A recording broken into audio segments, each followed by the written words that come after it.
1993 में इंडिया के अंदर बॉम्बे बॉम्ब ब्लास्ट हुआ था जिसमें 257 लोग मारे गए थे।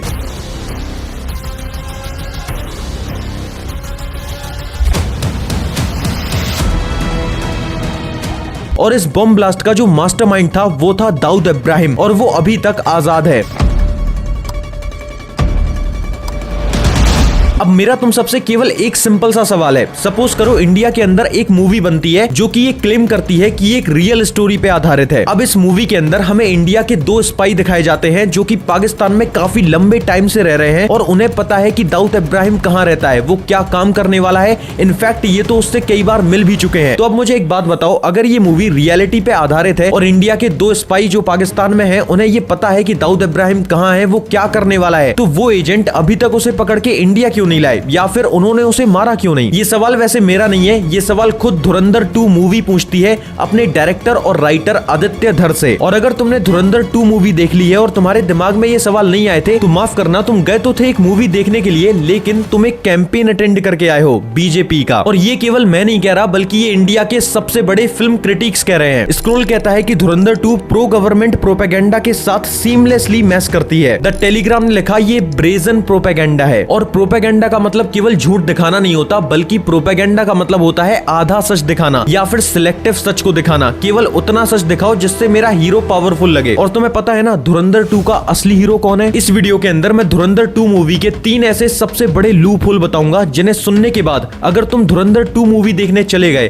तो तुम हंसोगे आदित्य धर के ऊपर। मेरा पहला सवाल जिसका मैं इस वीडियो के अंदर आंसर करूंगा वो ये कि धुरंधर 2 मूवी के अंदर डीमोनेटाइजेशन को पाकिस्तान का प्लान फेल करने वाला एक मास्टर स्ट्रोक बताया है, लेकिन RBI reserve bank of India का डाटा ये क्यों कहता है कि ये गवर्नमेंट का सबसे बड़ा फेलियर था। दूसरा और सबसे इंपॉर्टेंट सवाल, इस मूवी के अंदर इंडिया के 2 स्पाई एजेंट हमजा और जमाली को दाऊद इब्राहिम से मिलता हुआ दिखाया जाता है। वो दाऊद इब्राहिम जिसे इंटरपोल भी अभी तक नहीं पकड़ पाया, जिसके ऊपर कई सारे क्रिमिनल केसेस हैं। इस मूवी के अंदर ऐसा दिखाया जाता है कि इंडिया के इन 2 एजेंट्स को उसकी स्पेसिफिक लोकेशन पता है, ये लोग उसके प्लान को जानते थे और ये उससे मिल भी चुके हैं। इनफैक्ट इनमें से एक एजेंट ने तो उसे न्यूट्रलाइज कर दिया है। अब मेरा यहाँ पे सवाल ये है कि अगर ये मूवी पूरे तरीके से रियलिटी पे बेस्ड है जैसा कि डायरेक्टर क्लेम करता है तो फिर आदित्य धर को तो सब पता है कि दाऊद इब्राहिम की लोकेशन क्या है, वो कहाँ पे है, तो ये इंडियन एजेंसीज की हेल्प क्यों नहीं करते उसे पकड़ने में। और दूसरी चीज, अगर दाऊद इब्राहिम न्यूट्रलाइज है तो फिर इंडिया के ऊपर इतने सारे अटैक कैसे हो रहे हैं? पिछली साल भी हुआ था। और अगर ये मूवी पूरे तरीके से रियलिटी और फैक्ट के ऊपर बेस्ड नहीं है तो फिर ये डीमोनेटाइजेशन को एक मास्टर स्ट्रोक कैसे कह सकते हैं? मेरा तीसरा और हद से ज्यादा लॉजिकल और इंपॉर्टेंट सवाल, धुरंधर 2 मूवी के एंड में जब दिखाया जाता है कि हमजा अपने घर वापस आने वाला है तो हमजा जमाली से मिलता है और कहता है मुझे एक ही अफसोस है कि मैं दाऊद को नहीं मार पाया। तो जमाली उससे कहता है कि जिंदा रख के तड़पाने में जो मजा है वो एक बार में मारने में कहां। डायलॉग बहुत अच्छा था, लेकिन मुझे एक बात बताओ, तुमने दाऊद इब्राहिम को जिंदा रखा क्यों है? मूवी के अकॉर्डिंग भले ही वो न्यूट्रलाइज्ड है लेकिन फिर भी वो इंडिया के ऊपर अटैकिंग प्लान तो कर रहा है ना। और रियलिटी में भी अगर तुम देखो तो इंडिया के ऊपर कितने सारे अटैक हुए हैं। 2017 में अमरनाथ यात्रा अटैक, 2018 में सुंजवान अटैक, 2021 में जम्मू एयरफोर्स के स्टेशन पे अटैक हुआ था, 2024 में रियासी अटैक, कठुआ अटैक और 2025 में पहलगाम अटैक। ये तो पिछले साल ही हुआ था। तो अगर मूवी के अकॉर्डिंग दाऊद इब्राहिम इंडिया के स्पाइस के कंट्रोल में है और वो कभी भी उसे मार सकते हैं लेकिन तड़पा रहे हैं क्योंकि उन्हें मजा आता है, तो भाई ये इंडिया के ऊपर अभी तक इतने अटैक क्यों हो रहे हैं? और खास बात, ये सारे अटैक पाकिस्तान से ही हो रहे हैं। इन सारे सवालों के जवाब आदित्य धर तो नहीं देगा लेकिन मैं दूंगा। वीडियो के एंड तक रुको। धुरंधर 2 मूवी के अंदर एक स्पेसिफिक सीन है, एक पूरा सेगमेंट है जहां पे हमजा जो कि इंडिया का अंडरकवर एजेंट है वो ये डिस्कवर करता है कि आईएसआई और दाऊद इब्राहिम मिलके इंडिया के अंदर जो यूपी के इलेक्शंस हैं उन्हें मैनिपुलेट करने के लिए इंडिया में फेक करेंसी भेजने वाले हैं। और वो फेक करेंसी कोई छोटा मोटा अमाउंट नहीं है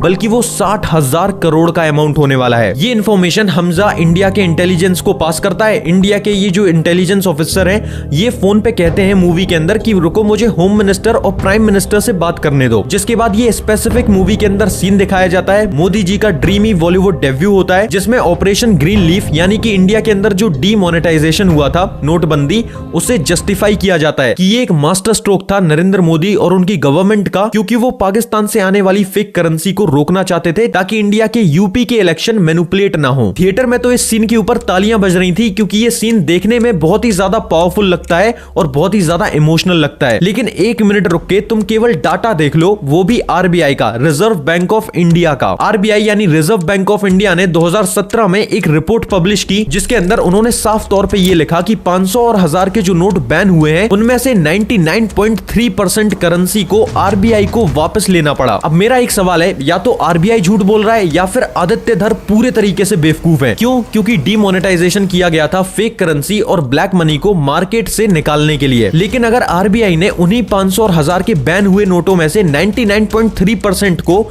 बैंक में वापस ले लिया तो भाई ब्लैक मनी और फेक करेंसी केवल 0.7% थी क्या? क्योंकि 99.3% पैसा जो आरबीआई ने वापस लिया उसे इस्तेमाल तो फिर इंडिया की गवर्नमेंट ने ही किया होगा। और अगर वो सारी फेक करेंसी थी तो इंडिया की सरकार फेक करेंसी इस्तेमाल कर रही है। और अगर वो फेक करेंसी नहीं है तो 0.7% केवल इतनी फेक करेंसी आई थी बस। क्योंकि मूवी के अंदर तो दाऊद कहता है कि 60,000 करोड़ भेजने हैं, वो भी एक इलेक्शन के लिए।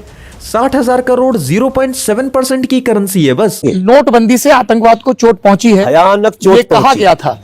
लेकिन उसके बाद के जो आंकड़े आते हैं वो इस चीज की पुष्टि नहीं करते हैं और वो आंकड़े केंद्रीय एजेंसीज के रिलीज किए हुए हैं। जो जम्मू कश्मीर में पत्थरबाजों को नोट संस्कृति में उसको खड़ा किया जाता था, वो नोट जैसे ही वो बंद हुआ उसके कारण विदेशी जो नकली नोट आते थे उसकी बंदी हुई। उसके कारण ड्रग माफियाओं इस फैसले से सारी बीमारियों का इलाज, उनकी सारी चीज वही धरी कि वो बदल कहाँ सकते थे, वो किस बैंक में जाते। पर देश का रिजर्व बैंक तो कहता है कि 99.8%, एक मोटा मोटा आंकड़ा, उतनी करेंसी वापस आ गई। 99.8% में 0.2% बचा ना, वो सारे पैसे से आतंकवाद हो रहा था।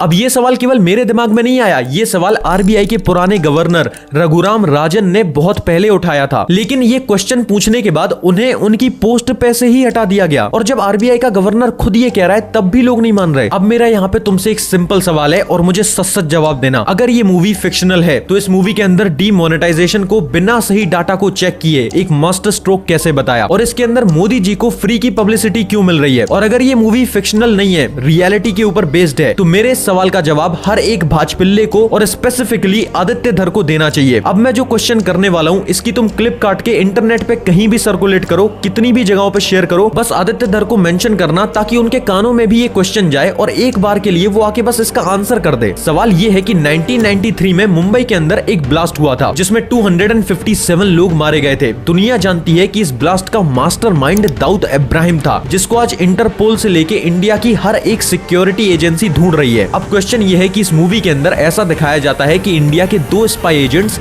जानते हैं कि पाकिस्तान में दाऊद इब्राहिम रहता कहाँ है, उसका घर क्या है, उसकी करंट लोकेशन क्या है। इनफैक्ट वो उसके प्लान्स भी जानते हैं और उनमें से एक स्पाई जो है जो वहाँ 45 सालों से है, वो तो उसके कई प्लान्स को अंजाम देने में उसकी हेल्प भी कर चुका है। माय क्वेश्चन इज सिंपल, अगर इनको दाऊद इब्राहिम की रियल लोकेशन, उसकी रियल कंडीशन सब पता है कि वो बड़े साहब हैं, तो भाई ये उसे अरेस्ट करके इंडिया क्यों नहीं लाते उसके गुनाहों की सजा देने के लिए? इसी में मेरा एक और क्वेश्चन है। इसमें दिखाया जाता है कि हमजा दाऊद को मारने की कोशिश करता है जिसमें वो फेल हो जाता है, लेकिन एंड में जमाली हमजा से कहता है कि तड़पाने में जो मजा है वो मारने में नहीं। अब मुझे दाऊद इब्राहिम से कोई सिंपैथी नहीं है, लेकिन मेरा क्वेश्चन ये है कि जब तुम उसकी ऐसी हालत कर सकते हो कि वो तड़पने पे मजबूर है, तो उसकी ऐसी हालत होने के बावजूद भी इंडिया पे इतने सारे अटैक हो कैसे रहे हैं? 1993 में बॉम्बे का बॉम्ब ब्लास्ट हुआ जिसमें 257 लोग मारे गए। 1999 में IC-814 हाईजैक हुआ था। इसके बाद इंटरपोल ने दाऊद इब्राहिम के लिए रेड नोटिस निकाल दिया था। पूरी दुनिया की फोर्सेस इस आदमी को पकड़ना चाहती हैं। इंडिया कहता है कि ये पाकिस्तान में है, पाकिस्तान साफ मना कर देता है कि हमारे यहाँ पे नहीं है। मूवी जो फैक्ट के ऊपर बेस्ड है वो ये बता रही है कि हमारे स्पाई तो इससे मिल भी चुके हैं, लेकिन भाई इसको पकड़ के नहीं ला पा रहे। पकड़ के लाना तो छोड़ो, वो जितने प्लान करता है उतने इंडिया के ऊपर अटैक हो कैसे जाते हैं? स्टार्टिंग में मैंने तुम्हें जितने अटैक गिनवाए वो सारे पाकिस्तान के टेररिस्ट ने किए थे। तुम ज्यादा पीछे मत जाओ, पिछली साल 2025 में पुलवामा अटैक हुआ था, तुम्हें अच्छे से याद होगा, एकदम वॉर की सिचुएशन बन गई थी। उसमें भी पहलगाम के अंदर कितने इंडियन मासूमों की जान गई थी और उन्हें मारने वाले टेररिस्ट थे जो कि आए थे पाकिस्तान से, जिन्हें मैनेज करते हैं ISI, जिन्हें मैनेज करती है दाऊद इब्राहिम की टीम। और मूवी के हिसाब से जो कि रियलिटी और फैक्ट के ऊपर बेस्ड है, इंडिया के स्पाई एजेंसीज को पता है कि उसकी लोकेशन क्या है। इनफैक्ट अपने 2 स्पाई उससे मिल भी चुके हैं। भाई फिर तुम कैसे देशभक्त हो कि इंडिया पे अटैक होने दे रहे हो? निपटाओ ना उसे। और अगर मिस्टर आदित्य धर को इतनी ही स्पेसिफिक नॉलेज है कि वो बंदा है कहाँ पे, वो अटैक कैसे प्लान कर रहा है, जो चीज दुनिया की किसी एजेंसीज को नहीं पता, किसी न्यूज़पेपर को नहीं पता, किसी भी जर्नलिस्ट को नहीं पता, वो इन्हें पता है, तभी इन्हें मूवी के अंदर वो इतने अच्छे से दिखाई है। तो भाई आप जाके इंडियन एजेंसीज की हेल्प क्यों नहीं करते ऐसे कमीने लोगों को इंडिया में पकड़ के लाने में, ताकि उन्हें उनके कर्मों की सजा मिल सके? ये तो आपकी नेशनल ड्यूटी हुई ना, इसे क्यों नहीं निभा रहे? अगर ये मूवी पूरे तरीके से फैक्ट के ऊपर बेस्ड है, बिल्कुल मैनिपुलेट नहीं है, तो आदित्य धर की सबसे बड़ी मोरल और नेशनल रिस्पॉन्सिबिलिटी बनती है दाऊद इब्राहिम को पकड़वाने में इंडियन एजेंसीज की हेल्प करना या फिर इंटरपोल की हेल्प करना। और अगर ये मूवी पूरे तरीके से फिक्शनल है, केवल एक मास मसाला एंटरटेनर तुमने बनाई है, तो फिर तुम मूवी के अंदर ये कैसे दिखा सकते हो कि दाऊद इब्राहिम न्यूट्रलाइज है, हमारे स्पाई उसे पूरे तरीके से कंट्रोल किए हुए हैं, लेकिन साथ ही तुम ये भी दिखाते हो कि भाई वो फिर भी इंडिया के ऊपर अटैक करवा रहा है? ये दोनों चीजें कैसे हो रही है? मतलब हमारे स्पाइस ने उसे न्यूट्रलाइज कर दिया, उसे तड़पा रहे हैं क्योंकि मजा आ रहा है, लेकिन फिर भी वो इतना स्ट्रॉन्ग है कि वो इंडिया के ऊपर हर दूसरे साल एक अटैक कर देता है। और अगर तुम्हें अब थोड़ा थोड़ा लग रहा है कि हाँ आदित्य धर प्रोपेगेंडा बना रहा था, फिल्म नहीं, तो रुको, अब मैं जो तुम्हें बताने वाला हूँ उससे तुम्हें यकीन होगा कि आदित्य धर इज द बिगेस्ट मोदी भक्त। And this movie is not for Ranveer Singh, this movie is for Narendra Modi. इस मूवी के अंदर एक सीन आता है जब एक कैरेक्टर कहता है कि चाय वाले ने हमें बर्बाद कर दिया। अब इस लाइन को जरा ध्यान से समझो। इस लाइन को मूवी के अंदर जो कैरेक्टर बोलता है वो यूपी का एक बहुत ही पुराना पॉलिटिशियन और एक बहुत ही बड़ा क्रिमिनल था, और उसका कैरेक्टर मूवी के अंदर प्रधानमंत्री जी की तारीफ में कहता है कि चाय वाले ने हमारी मुंड मार ली। अब यहाँ पे तुम सबको एक बात बहुत ही अच्छे से पता है कि यहाँ पे किस चाय वाले की बात हो रही है,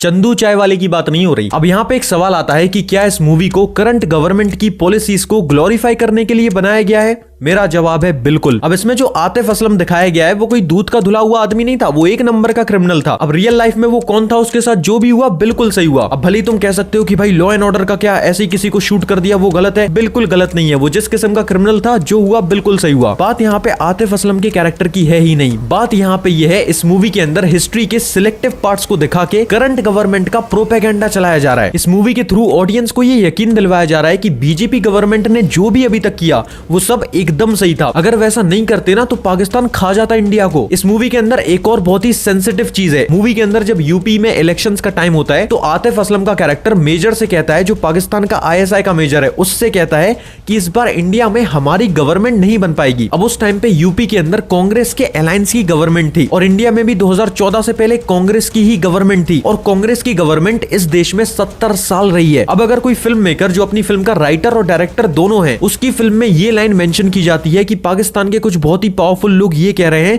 कि इंडिया के अंदर अब हमारी गवर्नमेंट नहीं बन पाएगी, यानी कि ये इनडायरेक्टली ये कह रहे हैं कि 70 सालों तक कांग्रेस की जो गवर्नमेंट इंडिया में थी वो बेसिकली दिल्ली से ऑपरेट नहीं होती थी, वो पाकिस्तान से ऑपरेट होती थी। इनके दिमाग में एक सेकंड भी ये सवाल आया कि हम लिख क्या रहे हैं बिना किसी प्रूफ के। इसका सेंस ये बनता है कि 70 साल तक जब तक कांग्रेस ने इंडिया पर रूल किया तब तक एक्चुअल में कांग्रेस सरकार नहीं चला रही थी, इंडिया को पाकिस्तान चला रहा था। मतलब जिनके यहाँ खाने को आटा नहीं है, चलाने को डाटा नहीं है, वो इंडिया को चला रहे थे। 1972 के वॉर में जिस इंडिया ने पाकिस्तान के 2 हिस्से कर दिए, उनकी नानी याद दिला दी उन्हें, उसको वो पाकिस्तान चला रहा था। आदित्य धर तुमने हिस्ट्री पढ़ी कहां से है? मुझे लगता है आदित्य धर ने जब इस मूवी के फैक्ट और इन्फॉर्मेशन कलेक्ट की होगी तब वो बीजेपी के लीडर्स के साथ घूम रहे होंगे, तभी तो इनके दिमाग में इतना सा सवाल नहीं आया ये डायलॉग लिखते हुए कि अगर पाकिस्तान इंडिया को 70 साल से रूल कर रहा था अकॉर्डिंग टू द फिल्म, तो भाई वो चाहता तो इन 70 सालों में इंडिया को कभी भी खत्म कर सकता था, बुरी से बुरी हालत कर सकता था। वो ऐसे छुप छुप के अटैक क्यों कर रहा? क्योंकि गवर्नमेंट तो उनकी है ना, जैसा कि आप मूवी के अंदर दिखा रहे हो। अब मुझे यहाँ पे कांग्रेस से कोई हमदर्दी नहीं है, ना ही मैं उनके एजेंडा को फैलाता हूँ, ना ही मैं उनका यूट्यूबर हूँ। मैं एक इंडिपेंडेंट यूट्यूबर हूँ इंडिया का, और मेरा सिर्फ ये लॉजिकल सवाल है, तुम किसी भी पार्टी के ऊपर ऐसा एलिगेशन बिना प्रूफ के कैसे लगा सकते हो कि वो पार्टी उस देश के सबसे बड़े दुश्मनों से मिली हुई है, जबकि पाकिस्तान और इंडिया की जो सबसे बड़ी वॉर हुई थी 1972 में,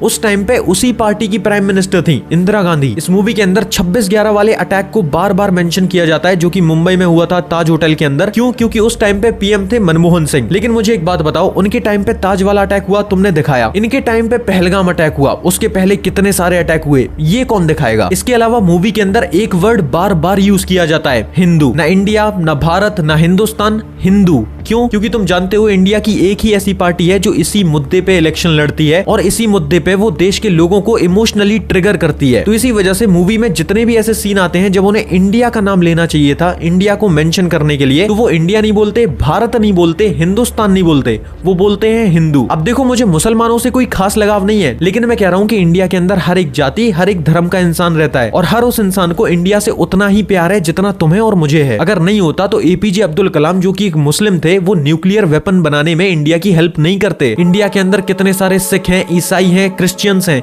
ये सारे इंडियंस हैं। तुम हिंदू टर्म का यूज इसलिए नहीं कर रहे कि तुम्हें अपने धर्म से प्यार है। तुमने मूवी के अंदर हिंदू टर्म का यूज इसलिए किया है क्योंकि तुम एक पार्टी के प्रोपेगेंडा को पुश कर रहे हो। अगर तुम्हारी ये गवर्नमेंट इतनी ही स्ट्रांग होती तो जितने मैंने तुम्हें अटैक गिनवाए, इतने अटैक कभी नहीं होते और इन अटैक्स में हिंदू ही मारे गए थे। अब ऐसा नहीं कि इस मूवी के अंदर सब कुछ खराब है। रणवीर सिंह की एक्टिंग बहुत ही अच्छी है, ऑलमोस्ट हर एक्टर ने बहुत अच्छा काम किया है। मूवी का म्यूजिक भी काफी अच्छा है, लेकिन मुझे पार्ट 1 का म्यूजिक ज्यादा पसंद आया था।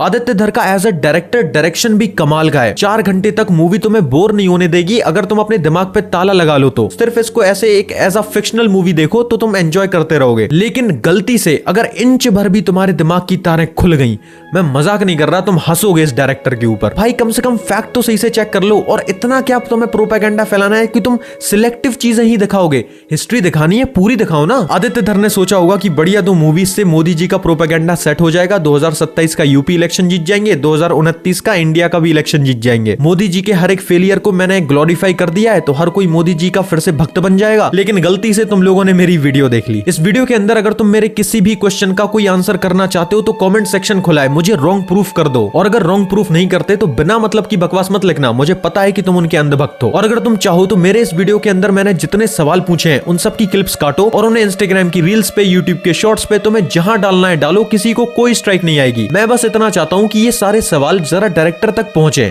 मैं चाहता हूं कि वो इनके रिप्लाई करे। और अगर तुम्हें मेरे क्वेश्चन वैलिड लगे हैं तो इस चैनल को सब्सक्राइब करो और भी ऐसी इंटरेस्टिंग वीडियोस के लिए। वीडियो अगर पसंद आई हो तो इसे लाइक करने के बाद हाइप पॉइंट जरूर दो ताकि इस वीडियो की रीच बढ़े। मैं मिलूंगा तुम्हें एक नई वीडियो के अंदर जिसमें हम बात करेंगे डोनाल्ड ट्रंप की। उस वीडियो का वेट करना, बहुत ही जल्द आएगी। मेरा नाम है ऋषभ, हम मिलते हैं फिर किसी नई वीडियो के अंदर। तब तक के लिए गुड बाय।